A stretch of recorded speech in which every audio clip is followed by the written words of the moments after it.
Geralt of Rivia, known among the people as the Witcher, slowly regains consciousness. He lies on a narrow bed, covered with a heavy blanket. He feels his body respond with pain to every movement. His wounds throb, and the bruises remind him of themselves with a dull burning in his bones. Everything around is shrouded in semi-darkness. Stone walls, the smell of dampness, a rustle somewhere behind the curtain. He realizes he is in the infirmary cell of the temple of the goddess Melitele in Vizima. A familiar face appears before him. It is Neneka, the high priestess of the temple, a middle-aged woman, sturdy in appearance, with a piercing gaze that sees more than anyone would like. She speaks to him with a calm yet firm voice, reminding him that he is alive only thanks to swift intervention. The wounds he received in battle could have taken his life long ago. A bloody memory flashes in Geralt's mind. A battle with a monster in Vizima, with a cursed creature that lived in an abandoned castle. The force of the blow, the darkness, the dull pain in his skull, all this reminds him how close he was to death. Neneka questions his way of life. She knows who he is, knows that he is a witcher, a mutant created to fight monsters. But she does not hide her skepticism about the very fact of his existence. There is no judgment in her voice, yet there is deep irony and restrained concern. The priestess seems to be trying to reach his humanity, though she admits that witchers differ from other people. Their bodies are altered, and their fates distorted. Geralt replies sparingly, as always. His words are short, but they carry weariness and a certain inner distance. He is used to most people fearing or hating him, used to being, for some, just a white head with a sword, a cold monster hunter, and only a few see him as a person. The dialogue between him and Neneka resembles a verbal duel. She speaks from a position of faith, understanding, and care. He, from a position of skepticism, rationalism, and harsh experience. There is tension in their conversation, but also a certain fondness. Geralt respects Neneka even if he does not share her worldview, and she, despite her sharpness, cannot hide her genuine concern. At last, the priestess orders him to rest. His body is not yet ready for new battles, and long days of recovery lie ahead. Geralt closes his eyes, allowing himself to sink into a half-sleep where memories and dreams intertwine. And it is here, on the edge of consciousness, that the weaving of tales begins, forming this book. Geralt arrived in the city of Vizima at dawn. His cloak was worn, his travel bag frayed, and his white hair fell on his shoulders, making him stand out among the crowd. People looked at him with suspicion, as always. To them, a witcher was a stranger, a mutant, someone best avoided. His icy eyes, vertical pupils, calm and cold gait, all this only heightened their wariness. He entered the tavern, for it was here one could most often find the right people and learn the latest news. The atmosphere was typical: noise, the smell of cheap beer, suspicious glances from behind tables. As soon as Geralt appeared in the doorway, the conversations died down and everyone turned their eyes on him. One of the locals, too drunk and too bold, decided to make fun of the stranger, word by word, and a small quarrel grew into a fight. Geralt had no intention of putting on a show, but he was not about to let anyone humiliate him. He moved quickly, almost silently, with precise motions. His blows were cold and honed, as if he wasn't hitting people but practicing an exercise. Several men fell to the floor, the innkeeper started shouting, and the rest froze. It ended as quickly as it had begun. people began whispering again, but now there was fear in their voices. At that moment, guards entered the tavern. They did not stand on ceremony. They ordered Geralt to go with them, for his brawl had disturbed the peace. The Witcher did not resist. He was taken to the castle where he first appeared before the Castellan of Vizima, who explained the matter on behalf of the king. Many years ago, King Foltest's daughter had fallen victim to a terrible curse. She had not been born a normal girl, but a deformed creature, a striga. This happened because of Foltest's sinful union with his sister, from which the child was born. The striga lived in the castle, terrorizing the surrounding lands, leaving her tomb only at night to devour people and cattle. The king, despite everything, forbade killing the creature, for it was his own daughter.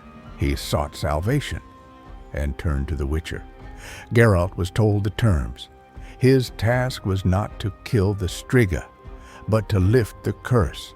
If that proved impossible, then only the monster's death remained. The reward promised was generous, but the risk was one that other hunters avoided. Before starting, the Witcher met with several royal advisors. Some treated him with open hostility, others with fear. Particularly unfriendly was the court mage Ostrid, who did not hide his contempt. He did not trust the hired mutant, insisting that the Witcher sought only profit. Geralt replied calmly and without emotion, saying his trade was his work, not for glory. The decisive moment came at night. Geralt entered the castle, empty and drowned in darkness. He moved slowly but confidently, knowing that any sound could herald an attack. The atmosphere was oppressive, moss-covered walls, broken furniture, a chill that pressed on his shoulders. In the center of the hall lay a stone sarcophagus. That was where the striga rested. With the first strikes of the clock, the lid of the tomb began to stir. The echoing rumble of metal and stone made the air freeze, and then the creature emerged. She was horrific, a twisted body, long claws, red hair, teeth gleaming in the dark. Her scream was so piercing that even the seasoned Witcher felt a chill down his skin. The striga lunged at him, and the clash began, a trial not only of strength, but of endurance. Geralt used his knowledge of signs, magical gestures that gave him an advantage. The Ard sign forced the creature to fly backward, knocking her off balance. But the striga was incredibly fast and ferocious. Her blows left deep marks in the stone, and her roar echoed as if all demons of the castle had awakened. Geralt dodged, parried with his silver sword, but did not strike to kill. His goal was to last through the night and prevent the creature from returning to the tomb, for only then could the curse be broken. It was an exhausting battle at the edge of human limits. Blood dripped from his wounds, yet he stood firm, forcing the monster to attack again and again. The night dragged on endlessly, and when the first rays of dawn pierced through the cracks of the castle windows, Geralt heard a change in the sounds. The striga howled differently, her movements uncertain. The Witcher used his last strength to knock her down and drag her away from the tomb. At that moment, he saw the horrible shell begin to change. The monster's body gradually taking on human features, it was no longer a beast before him. On the cold stone lay a young red-haired girl, Foltest's daughter. Geralt, exhausted and bloodied, confirmed that the curse was broken. Dawn slowly filled the ruined castle with pale light. Geralt stood, leaning heavily on his sword, his breath ragged, his wounds burning like fire. On the cold stone, among the ruins and traces of the night's struggle, lay the girl motionless, Her hair spilled like red fire, her face pale, but no longer deformed, human again. The Witcher knew he could not allow himself a single mistake. The curse was broken, but was it final? He approached cautiously, each step echoing in his ears. The girl was breathing, though weakly. At that moment, her body shuddered, her eyes opened, and semi-bestial, semi-human pupils looked at him. With a final effort, the striga, almost human now but still dangerous, leapt forward and struck. The Witcher was ready. He held her, seizing her hands, and then she lost consciousness, finally returning to human form. Geralt, exhausted, fainted beside her. His eyes opened again in the familiar cell of the Temple of Melitele. It was here he had once regained consciousness, and here again he met Nenneke's attentive gaze. She calmly told him that he had survived, though once more he had been on the edge. For a whole week, the Witcher lay in fever between life and death, while the priestesses tended his wounds. Now, when he could finally stand, the king's envoys arrived. He was summoned to Foltest. In the throne hall reigned solemn silence. King Foltest sat upon the dais, filled with restrained majesty. He looked weary, wasted by years of fear and the burden of guilt. Beside him stood advisors and voivodes, their faces impenetrable, though curiosity shone in their eyes. Had the Witcher truly achieved the impossible? Foltest stared at Geralt for a long time before speaking.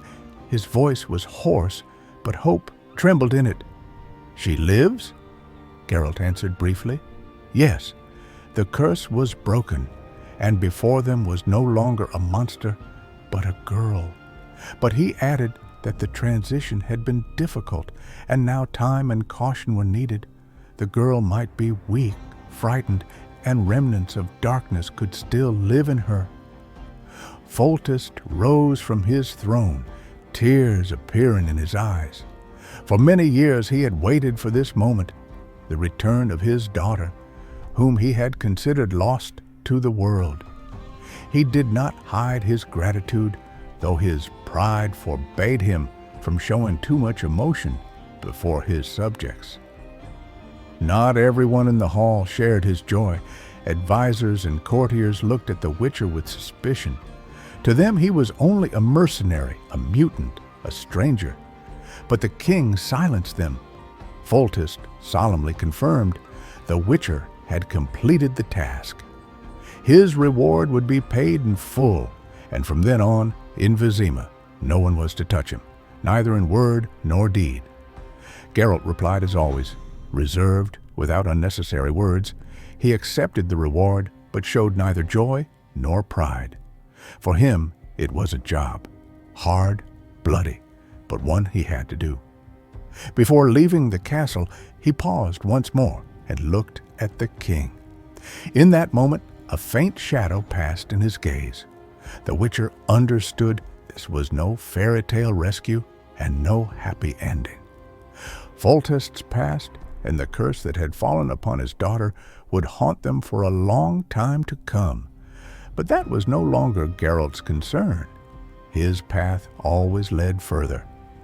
Thus ends the first tale, the story of the striga, which brought the Witcher new scars and another legend for people to recount on long evenings by the fire. Thank you for watching until the end. If you enjoyed the retelling and want to hear the continuation, please leave a like, subscribe to the channel, and share your comments. See you in the next videos.